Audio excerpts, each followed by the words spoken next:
Hello student, how are you? कैसे हो आप लोग? आई थिंक आप लोग सब अच्छे होंगे, जम के पढ़ाई कर रहे होंगे।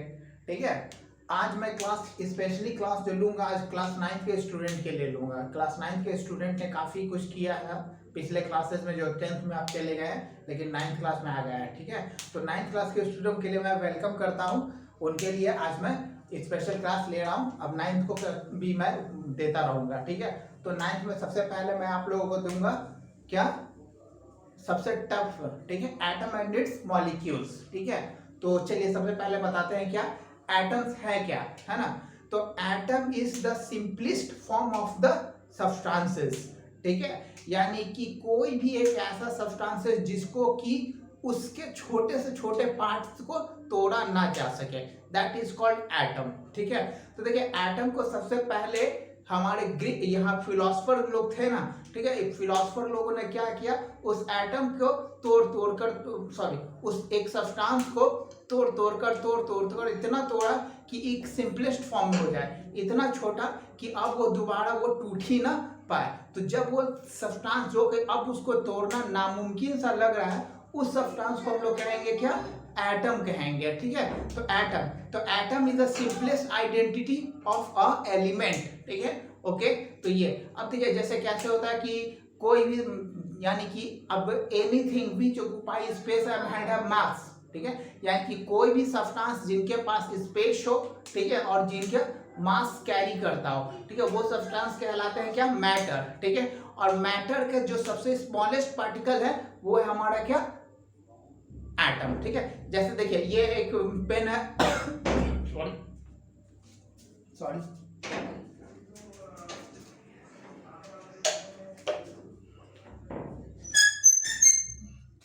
ठीक है, तो ये तो सबसे पहले वो होते हैं, है ना। तो उसी तरह से जैसे मान के चलिए ये मार्कर है ना, तो ये मार्कर है, तो मार्कर जो है वो देखो इस ये कंप्लीट है। ठीक है, तो इनका कुछ क्या है, ये मास है, इनका कुछ वेट है। ठीक है, जो भी हो 10 ग्राम 20 ग्राम जितने भी हो, लेकिन जैसे ही क्या करेंगे, इसको कहीं लोकेट करेंगे, इस तरह से प्लेस करेंगे, तो ये कुछ जगह घेर रहा है। ठीक है, स्पेस ऑक्युपाई कर रहा है, तो स्पेस ऑक्युपाई कर रहा है, तो ये कहलाएंगे क्या, मैटर कहलाएंगे। ठीक है, लेकिन मैटर जो है मैटर, तो मैटर में क्या है कि उसको साइंटिस्टों ने क्या किया, इसको तोड़ा एक पार्ट। ठीक है, इससे फिर 2 पार्ट 3 पार्ट, इसी तरह से बहुत छोटे छोटे पार्ट्स में तोड़ते चले गए, तो उनको लास्ट में जो अमाउंट मिला, ठीक है, जो सब्सटेंस मिले, उसको वो तोड़ नहीं सके, तब जाकर उसको कहलाए क्या, एटम कहलाए। ठीक है, लेकिन बाद में जॉन डाल्टन ने उस चीज को ब्रेक किया। ठीक है, तो उसी को कहेंगे ये, अब उसी को जॉन डाल्टन ने डिस्कवर किया और उसको नाम दिया क्या, एटम्स। ठीक है, तो एटम्स को उन्होंने कहा क्या कि all the substances which can not be created can not be destroyed, that is called substances, that is called atom. Atom जो है वो छोटे से छोटे पार्टिकल्स जिनको कि स्प्लिट अप न किया जा सके, उनको कहेंगे क्या, एटम कहेंगे। ठीक है, देखिए एटम जो है वो क्या होता है, ये बाद में फर्दर रिसर्च में पता चला, तो उन्होंने एटम को सब एटॉमिक पार्टिकल्स में तोड़ दिया। ठीक है, सब एटॉमिक पार्टिकल यानी कि इलेक्ट्रॉन प्रोटॉन और न्यूट्रॉन में। लेकिन उसके बाद उन्होंने क्या किया, हाँ एटम्स, तो जैसे मान के चलो कि वाटर है, ठीक है, तो वाटर यानी कि 1 drop of water is just compare to the sea of water. ठीक सॉरी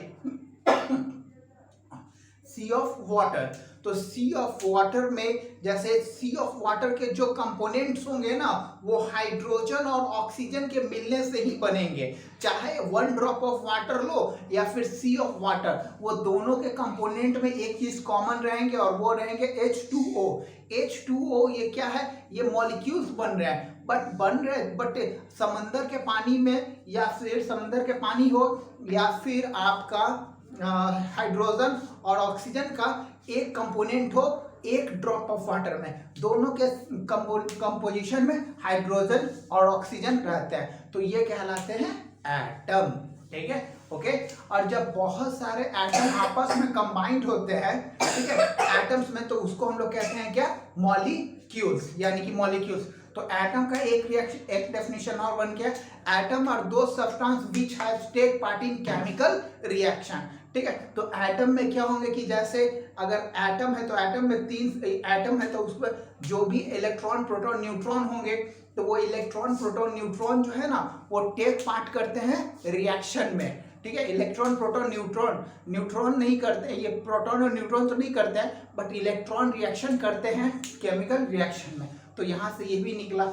अब देखिए मॉलिक्यूल्स क्या है। ठीक है, देखिए molecules are the substances which are combined together with a same और डिफरेंट काइंड ऑफ एटम, यानी कि एक या एक से अधिक जैसे सब्सटेंसों को जब कंबाइंड करेंगे ना तो वहां पर मॉलिक्यूल्स का फॉर्मेशन होगा। जैसे हाइड्रोजन जो है, ठीक है, अगर हाइड्रोजन जो है वो सिंगल हाइड्रोजन, ठीक है, सिंगल हाइड्रोजन रहे तो वो एग्जिस्ट करना मुश्किल है, लेकिन जब हाइड्रोजन के साथ हाइड्रोजन कंबाइंड हो जाएगा तो वो एग्जिस्ट कर जाएगा, नेचर में एग्जिस्ट कर जाएगा। उसी तरह से ऑक्सीजन जो है वो सिंगल ऑक्सीजन एटम है तो वो एग्जिस्ट नहीं करेगा। अगर O2 बन जाए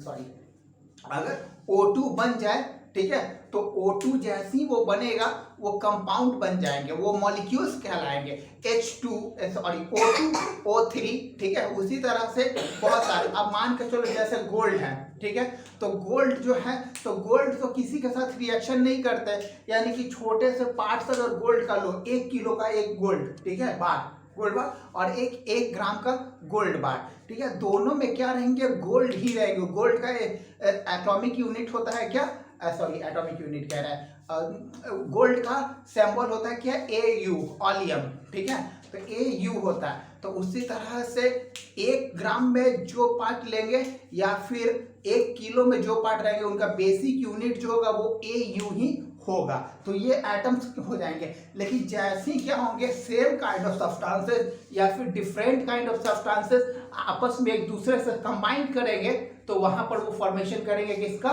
मॉलिक्यूल्स का। ठीक है, तो जैसे हाइड्रोजन का हाइड्रोजन के साथ तो ये मॉलिक्यूल्स, तो molecule is the component of the compounds. ठीक है, molecule is the complex component of the compound.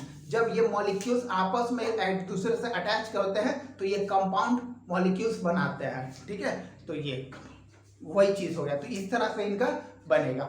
और मैं आप लोगों का दूंगा, अभी शुरुआत है, मेरा मार्कर खत्म हो गया, कल मैं मार्कर लाऊंगा तो आपको और अच्छे से बताऊंगा। Okay, thank you.